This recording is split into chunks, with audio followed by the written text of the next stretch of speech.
Hi guys, it's already October. I've been missing for quite a long. I'm sorry.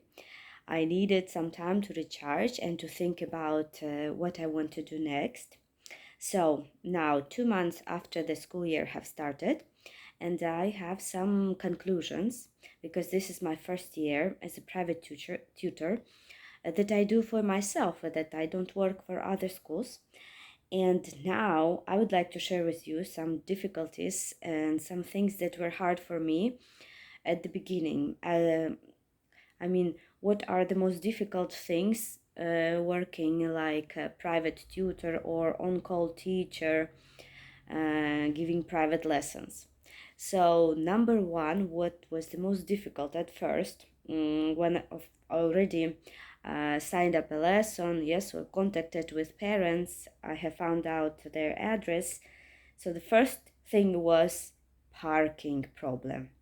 I go to my students' houses, and sometimes I don't know the address and I don't know if there is parking, and most of the time there is no parking, or I don't know where exactly I can park, and that was very difficult at first. Second is similar to that, is that there were a lot of new addresses that I had to go to find out where do my students live, and GPS sometimes don't show the correct address, or if the house is just freshly built, GPS doesn't have this address yet. So it was also a challenge to find some houses, some addresses. Now, the third thing was, you will never believe it, but the third thing that I had a problem with was too many names, too many new names. I'm in a foreign country, and sometimes some names don't sound right to me, and it takes time for me to remember. And in situations when you have most of your students new, I mix up names, and I write notes, in my notebooks, and what grades are they in. This all took me also quite a lot to remember. Okay, problem number four, if is car.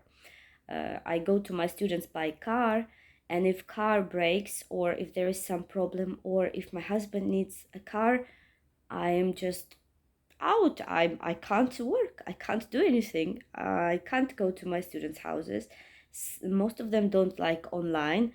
The way I teach, I always use lots of materials, games, some visual things, some toys, and all of this I can't do online. So it's also a big problem. Okay, next, what I'm expecting to have as a problem is winter, because in winter it takes a lot longer to get from point A to point B. The roads, messy, they're slippery, and what I had 15 minutes for, now in winter will take longer. So it means I'm going to be late all the time to my students, unless uh, I will find out some short ways, or if I start first student earlier. I don't know. One more problem that appeared to be a problem for me was that my first lesson, first time when you go to your student and this is your first lesson, it's your new student, it's a new place, and just all in general, this you get stressed. You don't know the student, you don't know what level, you don't know the personality, the character of the student, you don't know parents, you don't know the whole atmosphere. It's a little bit stressful.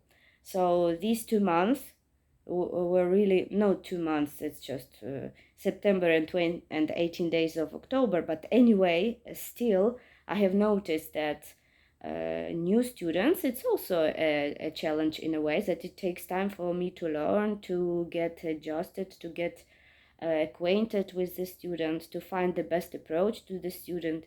So these are things that can be difficult for private ESL teachers.